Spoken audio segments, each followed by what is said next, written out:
नमस्कार, आप देख रहे हैं सुदर्शन न्यूज। मैं हूं आपके साथ ज्योति यादव। चलिए बुलेटिन की शुरुआत करेंगे इस वक्त की बड़ी और अहम जानकारी के साथ। खबर उत्तर प्रदेश की राजधानी लखनऊ से है, जहां अखिल भारतीय हिंदू महासभा के राष्ट्रीय प्रवक्ता शिशिर चतुर्वेदी ने लखनऊ के हजरतगंज थाने में सांसद असदुद्दीन ओवैसी के खिलाफ एफआईआर दर्ज कराने के लिए प्रार्थना पत्र दिया है। आपको ये भी जानकारी दे दें कि ओवैसी ने संसद में शपथ लेते समय फिलिस्तीन जिंदाबाद के नारे लगाए, जो कि देश विरोधी है और हमारे देश की संसद की गरिमा को दुनिया भर में धूमिल करने की साजिश है। शिशिर चतुर्वेदी ने कहा कि ओवैसी की संसद सदस्यता को रद्द करने की आवश्यकता है और ऐसे सांसद अगर लोकतंत्र के मंदिर में मौजूद रहेंगे तो हमारे देश की छवि दुनिया भर में धूमिल होगी। और कहा कि मैं देश के सच्चे नागरिक होने के नाते अपने कर्तव्य को निभाते हुए ओवैसी के विरुद्ध कड़ी कार्रवाई करने की यहाँ मांग करता हूँ। हमारे साथ बात करने के लिए अखिल भारतीय हिंदू महासभा के राष्ट्रीय प्रवक्ता श्री शिशिर चतुर्वेदी जी, जिन्होंने आज हजरतगंज थाने में असदुद्दीन ओवैसी के खिलाफ एक प्रार्थना पत्र दिया है। आइए जानते हैं कि क्या मामला है। विगत 2 दिन पहले हमारे संविधान के मंदिर यानी कि संसद भवन के अंदर खड़े होके एक व्यक्ति जो कि हिंदुस्तान के मतदाताओं से मत लेकर के सांसद चुना जाता है और अपने शपथ ग्रहण में वो एक आतंकी घटनाओं को कारित करने वाला देश फिलिस्तीन उसकी जय बोलता है। जिस प्रकार से फिलिस्तीन ने निर्दोष इजरायलियों को बंधक बनाया, मारा, उनकी बहन बेटियों की इज्जत लूटी, ऐसे लोगों का समर्थन करने वाले असदुद्दीन ओवैसी जो है उसने वहाँ पर फिलिस्तीन की जय बोली। इस घटनाओं से देश के तमाम जो राष्ट्रवादी लोग हैं उनको चिंतन हुआ, उनको दुख हुआ, उनको आघात पहुंचा। उसको लेकर के आज हजरतगंज कोतवाली में हम लोग गए और हमने वहां पर एक प्रार्थना पत्र दिया कि ऐसे सांसद जो सदन के अंदर खड़े होकर भारत माता की जय नहीं बोल सकते हैं, वंदे मातरम नहीं कह सकते हैं और इस देश के संविधान की खुलेआम धज्जियाँ उड़ाते हैं, कहते हैं कि 100 करोड़ हिंदुओं को उनकी औकात दिखा दी जाएगी 15 मिनट में। ऐसे पूर्व के कई भाषण उनके ऐसे रहे जो देश विरोधी, राष्ट्र विरोधी रहे, तो उस पर कार्रवाई होनी चाहिए। उन पर एफआईआर दर्ज करने का प्रार्थना पत्र दिया है और लोकसभा अध्यक्ष से अनुमति लेकर सांसद जी की गिरफ्तारी की जाए, उन पर राजद्रोह लगाया जाए और उनकी सांसदी को निरस्त किया जाए। ये हमारी मांग है। उनकी सांसदी को निरस्त करते हुए उन्हें क्या संसद से बाइकाट कर दिया जाना चाहिए? बस सांसदी उनकी खत्म हो जाएगी, जैसे राहुल गांधी जी की सजा होने पे हुई थी। तो जब उनकी सांसदी खत्म तो संसद में रहने का कोई मतलब ही नहीं है और आजीवन उनको लोकसभा चुनाव लड़ने पर प्रतिबंध लगा देना चाहिए उनके ऊपर। और दुर्भाग्य देखिए, 543 सांसद है वहाँ पर, 542 सांसद हिंदुस्तान का अपमान होते हुए वहाँ देख रहे थे। उनकी मर्दानगी कहाँ गई? क्यों नहीं जूता चलाया ऐसे सांसद पे उन्होंने? तो अगर हमारी हिंदू महासभा के 5 भी सांसद होते तो ओवैसी को मुंह पे काला करके उनका और जूतों की माला पहनाते, जूतों से मारते, संसद के अंदर मारते। जो राष्ट्र का अपमान करेगा उसके खिलाफ हम सदैव लड़ते रहे हैं और उनको उनकी हैसियत दिखाने का काम करेंगे। भारतीय जनता पार्टी की सरकार है जो अपने को तथाकथित हिंदूवादी कहती है। राष्ट्र का अपमान होते हुए देखते हैं उनके सांसद, ये कायरता, नपुंसकता है। उनको तत्काल उस पर कार्रवाई करनी चाहिए। क्या संविधान इस चीज़ की इजाज़त देता है कि आप अपने संसद में खड़े होकर दूसरे देश की बड़ाई करें? बिल्कुल नहीं देता है। ये हमारा संविधान कहता है जिस राष्ट्र में आप रहते हो, खाते हो, उसके संविधान, उसके संसाधनों का पूरा उपयोग करते हो, लेते हो और उसके बाद इस देश की जय बोलने में शर्म आती है और आतंकी देश का समर्थन करते हो। तो हम तो जय इजराइल कहेंगे, पहले जय हिंदुस्तान, जय भारत और जय हिंदुस्तान के बाद जय इजराइल बोलेंगे। तो इजराइल के साथ हम लोग खड़े हैं। इजराइल जो कि अपने निर्दोष नागरिकों की बचाने की लड़ाई लड़ता है, उसके साथ उसका क्या गलती है? उसने फिलिस्तीन पे हमला किया, लेकिन क्यों किया ये भी देखना होगा, समझना होगा कि पूरी दुनिया में एक ही धर्म, एक ही समाज के लोग आतंक फैलाए हुए कहीं सीरिया में लड़ रहे हैं, कहीं पाकिस्तान में लड़ रहे हैं, कहीं अफगानिस्तान में लड़ रहे हैं, कहीं हिंदुस्तान में बम विस्फोट कर रहे हैं, मंदिरों को तोड़ रहे हैं, चर्च को तोड़ रहे हैं। आप बताइए ये कौन सी संस्कृति, कैसी संस्कृति है? तो राष्ट्र के अपमान को नहीं सहेगा हिंदुस्तान। इसी की कार्रवाई होगी। लोग ले रहे हैं, फिलिस्तीन की जयकार कर रहे हैं, ओवैसी को क्या फिलिस्तीन के बॉर्डर पर भेज देना चाहिए उनकी मदद के लिए? इनको, ऐसे लोगों को निश्चित तौर पे इनको अपने समर्थकों के साथ गठरी में बांध करके वहाँ भेज देना चाहिए। बड़ा राष्ट्रवाद वहाँ के प्रति जागा है तो जाओ और उनके साथ कंधे से कंधा मिला के, वो बेचारे निर्दोष नागरिक, वहाँ के भी जो नागरिक है सभी तो है नहीं ऐसे फिलिस्तीनी भी, तो जो फिलिस्तीनी बेचारे निर्दोष हैं उनकी रक्षा के लिए इनको जाके वहाँ लड़ना चाहिए। वहाँ जाएँ, अपने समर्थकों को ले जाके वहाँ लड़े और शहीद का दर्जा प्राप्त करें, क्योंकि इस्लाम के लिए जो लोग मरते हैं वो शहीद कहलाते हैं। जो हम लोग शहीद शब्द उपयोग करते हैं वो तो इस्लाम के लिए मरने वाले जो हैं वो शहीद कहलाते हैं। तो शहीद बन जाए, अल्लाह उनको 72 हूरें देगा, उनको जन्नत नसीब देगा उनको। आपकी FIR एक्सेप्ट कर दी गई है थाने तरफ? थाने में हमने दे दिया, अब बाकी कार्य उनका है। आप ACP हर्षगंज श्री अरविंद वर्मा जी से इस पर वार्ता कर सकते हैं, वो आपको आगे की कार्रवाई बताएंगे और निश्चित तौर पे आशा करते हैं FIR होगी। अगर नहीं होगी तो हमारा जो, मैं तो राष्ट्रीय नेता हूँ, प्रदेश और राष्ट्रीय कार्य समिति की बैठकों में हम लोग निर्णय लेंगे किस प्रकार से इसको ज्वाला के रूप में एक आंदोलन खड़ा कर दिया जाए। इस पर बड़ी कार्रवाई होनी चाहिए। ये शिशिर चतुर्वेदी का साफ कहना है कि इस आंदोलन को आगे तक ले जाएंगे और अगर कोई कार्रवाई नहीं होती है तो हम शासन प्रशासन को हिला के रख देंगे। रोहित बाजपेयी, सुदर्शन न्यूज, लखनऊ। खबर यूपी के कानपुर से है। आपको बताते चले कि हैदराबाद से चुने गए सांसद असदुद्दीन ओवैसी ने संसद में शपथ ग्रहण के दौरान जय फिलिस्तीन का नारा लगाया, लेकिन भारत माता की जय का नारा नहीं लगाया। इस घटना में राजनीतिक गलियारों में हलचल मचा दी है और इसको लेकर भारतीय जनता पार्टी युवा मोर्चा के कार्यकर्ताओं ने प्रेमनगर चौराहे पर विरोध प्रदर्शन किया।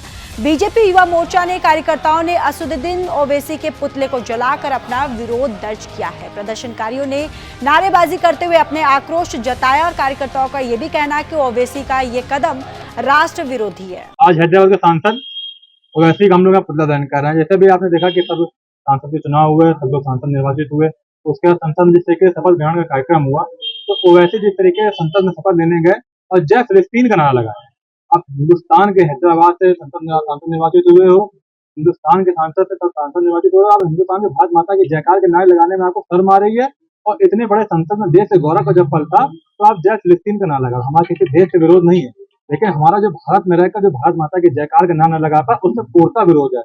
इसी के विरोध में हम लोग ओवैसी का पुतला देने आते हैं। यूपी के कानपुर से ये खबर है, जहां लॉरेंस एसोसिएशन के पूर्व कनिष्ठ उपाध्यक्ष छम्मी लाल निषाद के खिलाफ लिखे गए मुकदमे के विरोध में अधिवक्ताओं ने पुलिस कमिश्नर कार्यालय के बाहर जमीन में बैठकर प्रदर्शन किया। आपको बताते चले कि बिठूर पुलिस की एक तरफा कार्रवाई के विरोध में वकीलों ने पुलिस ऑफिस का घेराव किया और वहीं धरने पर बैठकर जमकर नारेबाजी भी की। यूपी के प्रयागराज में पुलिस ने अंतर्राज्यीय वाहन लुटेरा गैंग के जो 3 शातिर बदमाशों को गिरफ्तार करने में सफलता हासिल की है। आपको बताते चले कि गंगानगर इलाके में चोरी की घटना को लेकर गंगानगर DCP अभिषेक भारती ने पुलिस लाइंस के त्रिवेदी सभागार में खुलासा किया और प्रेस कॉन्फ्रेंस ने दौरान फूलपुर थाना क्षेत्र वाहनों की चोरी की घटना का अनावरण किया है और साथ ही उन्होंने बताया कि फूलपुर पुलिस और प्रयागराज की SOG टीम ने एजाज पठान, मोहम्मद शमशाद, अशरफ अली गिरफ्तार कर लिए गए हैं। देखिए, थाना फूलपुर में कुछ एक हफ्ता पहले एक ट्रक चोरी की घटना हुई थी जिसमें तत्काल मुकदमा पंजीकृत किया गया था। इसके वर्कआउट करने के लिए भी ACP फूलपुर और थानाध्यक्ष फूलपुर, इनके जो निकट पर्यवेक्षण में टीमों का गठन किया गया था। इनके द्वारा इसमें 3 अभियुक्तों की गिरफ्तारी की है। मोहम्मद शमशाद जो रहने वाला थाना सुराव का है, एजाज पठान जनपद जौनपुर का रहने वाला है और एक अफसर अली अभियुक्त है जो मुजफ्फरपुर जनपद बिहार का रहने वाला है। इस घटना में हमें ट्रक जो था उसको इनके द्वारा बताया गया कि उसको काट के बेच दिया गया है और उसको बेचने के बाद में 3 लाख रुपए अभियुक्तों को जो है वो मिले थे। वो 3 लाख रुपए इसमें बरामद हुए हैं। साथ ही साथ इसमें फूलपुर और अन्य थानों की जो चोरी की घटना है वो भी वर्कआउट हुई हैं। उसके संबंधित 3 और वाहन जो हैं वो बरामद हुए हैं। एक स्विफ्ट डिज़ायर कार बरामद हुई है, एक बोलेरो वाहन बरामद हुआ है और एक सिविल लाइन से चोरी की हुई मोटरसाइकिल इस घटना के वर्कआउट में बरामद हुई। ये जो गैंग है ये एक अंतर्राज्यीय वाहन चोर गैंग है जो अन्य जनपदों, उत्तर प्रदेश के अन्य जनपदों और साथ ही साथ अन्य राज्यों में यहाँ से वाहन चोरी करके वहाँ पे बेचने का कार्य करता है।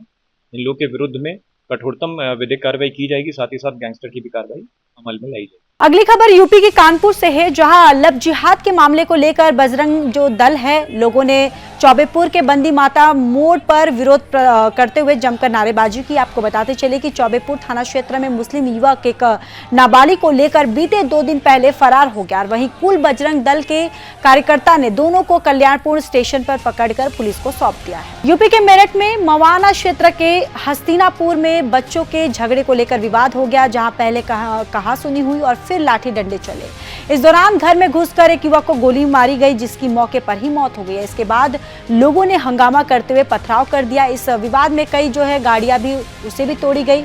बवाल की सूचना पर पुलिस अधिकारियों और 3 थानों की फोर्स पहुंची। यूपी के कानपुर में घाटमपुर में खेत में काम कर रहे युवक की आकाशीय बिजली की चपेट में आने से मौत हो गई। घटना को लेकर परिजनों ने पुलिस को सूचना दी। घटना से परिवार के लोगों में कोहराम मच गया।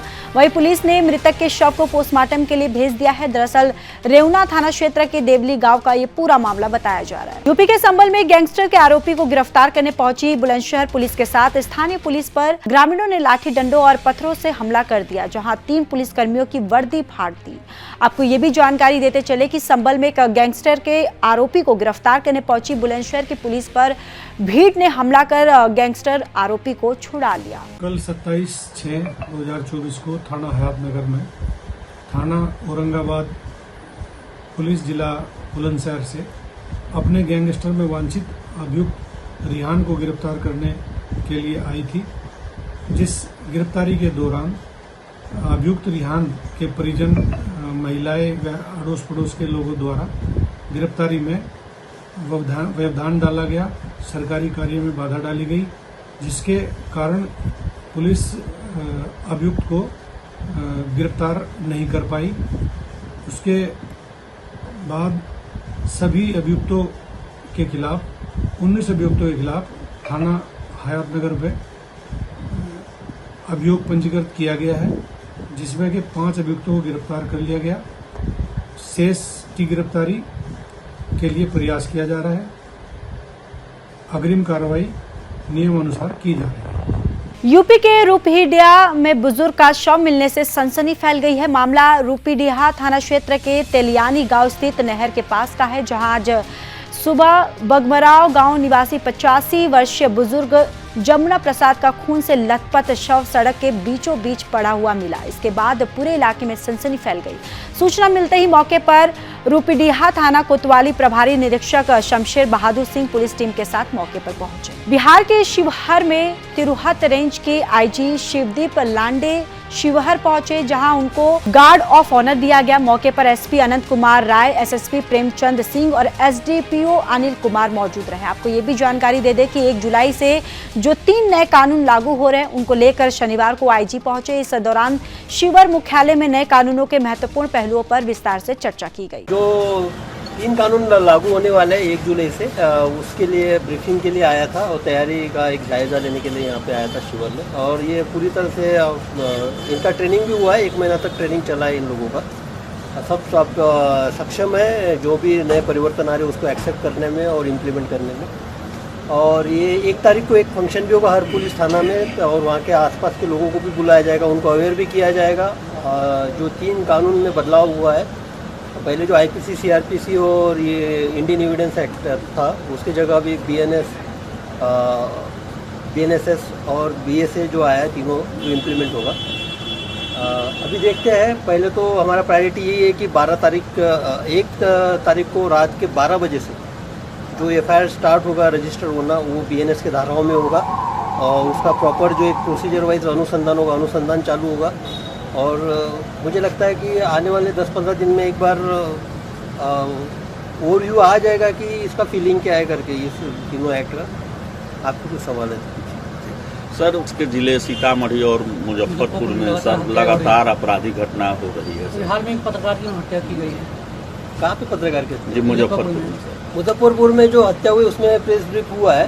और पत्रकार अगर शराब के धंधे का दलाली करना शुरू करेंगे, जो कि शराब के केस में पहले जेल में जा चुके हैं, और जो थाना को जिसमें इन्वेस्टिगेशन को प्रोवाइड करने के लिए बोलते हैं कि मैं 50,000 दे दो, मैं आपको केस से निकालूंगा। अगर शराब के धंधे में अगर पत्रकार लिप्त है यहाँ पे, तो ये तो एक विषय होता है यहाँ पे अनुसंधान का। दूसरी बात है जिसमें हत्या हुई, शराब के लेन देन के मामले में जो हत्या हुई है उसमें 2 लोगों की गिरफ्तारी भी हुई है जिन्होंने हत्या की है। यहाँ पे जवाबदेही तो आप लोगों की भी है कि ऐसे धंधों में लिप्त न हो करके पुलिस अपना कार्य कर रही है। बिहार के मुंगेर में संग्रामपुर प्रखंड क्षेत्र अंतर्गत बद्री नारायण गांव में श्याम नारायण की जमीन पर कुछ स्थानीय लोगों के द्वारा अतिक्रमण कर लिया गया है और जब उसे अतिक्रमणकारियों को अंचलाधिकारी पुलिस बल के साथ हटाने गए तो वहां ग्रामीणों द्वारा उन लोगों को खदेड़ दिया गया और भगा दिया गया वहां से।